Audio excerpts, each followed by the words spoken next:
Të paktën 4 persona u vranë në një sulm të madh me dron Ukrainas ndaj rajoneve ruse, përfshirë Moskën, e cila u përball me sulmin më të madh në më shumë se një vit.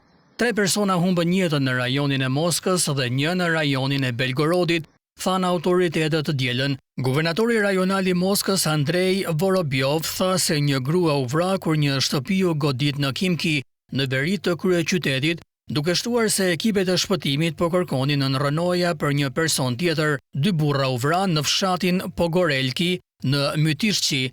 Disa ndërtesa të larta banimi dhe objekte infrastrukturore u dëmtuan sipas autoriteteve ruse. Mbrojtja ajrore ruse shkatërroi 81 dron Ukrainas që ishin drejtuar për në Moskë që nga mesnata, raportoi agjencia e lajmeve TASS, duke cituar kryetarin e bashkisë Sergei Sobyanin, duke bërë këtë sulmin më të madh në kryeqytet në më shumë se një vit.